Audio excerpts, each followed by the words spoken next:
Welcome to The Explainer. Today, we are diving deep into one of the biggest financial questions you'll probably ever face. And in 2025's economy, figuring this out has never been more important. You know the question.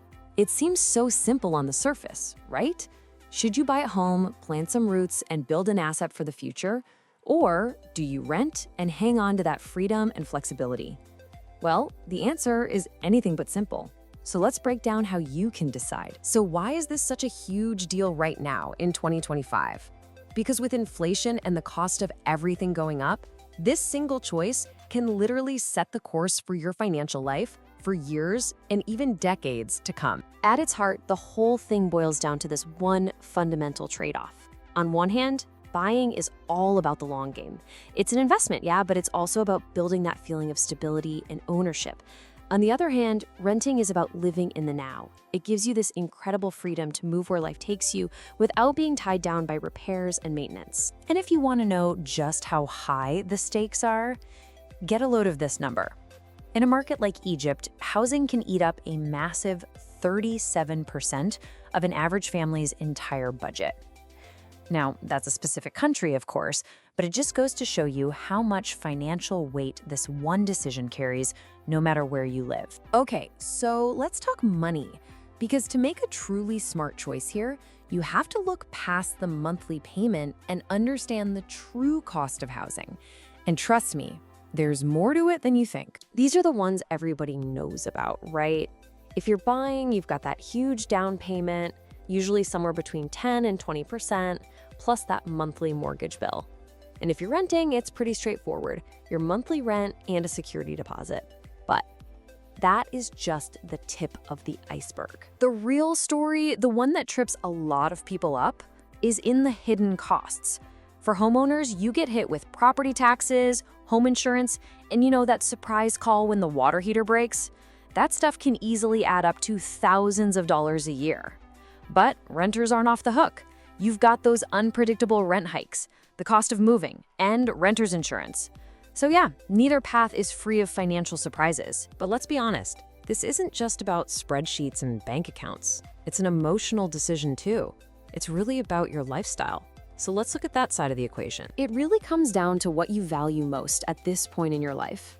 Buying gives you that deep, profound sense of security, a stable home base.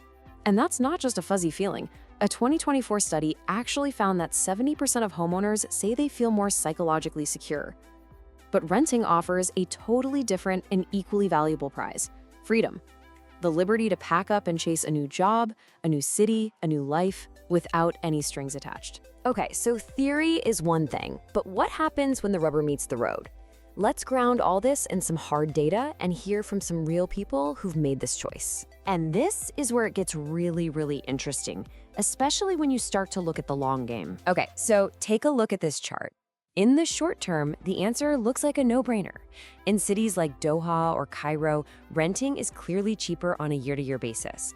But here is the absolute key. That mortgage payment pretty much stays the same year after year, while your rent just keeps on climbing. And after about 10 or 15 years, you see that tipping point where the lines cross, and buying can actually become the more economical move. And this data, it really comes to life with stories like this one. This is Sarah. She's 35. She bought a flat in New Cairo. And for her, you can see it wasn't just about the money.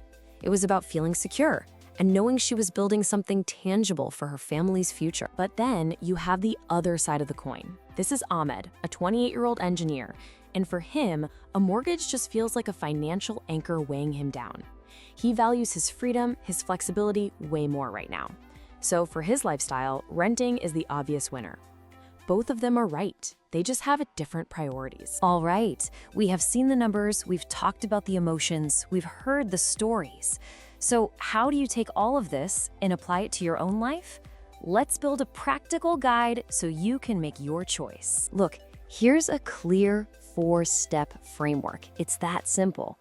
First, you have to be honest about your income. Second, you really need to analyze your lifestyle. What do you actually need right now? Stability or flexibility? Third, use a smart tool like a rent versus buy index. And finally, and this is a big one, talk to a pro, a financial advisor. Let's just quickly break down that first step. The 30% rule is a classic for a reason. It's a simple but really powerful guideline. Basically, it just says your total housing costs, whether that's rent or a mortgage, should not be more than 30% of your gross monthly income. Sticking to this helps make sure you're not house poor and you actually have money left over to, live your life. Hey, remember that tipping point we saw on the chart a minute ago? Well, the rent versus buy index is the tool that finds that exact point for you in your city. It crunches all the numbers, all the hidden costs, all the variables, and it replaces guesswork with a clear, data-driven answer. At the end of the day, there is no single right answer for everyone. There is only the right answer for you. One path gives you stability, the other gives you freedom. The real goal isn't just to find a house. It's to choose the right foundation for the future you actually want to build. So the only question left is, what will your first step be? Thanks for joining us on The Explainer.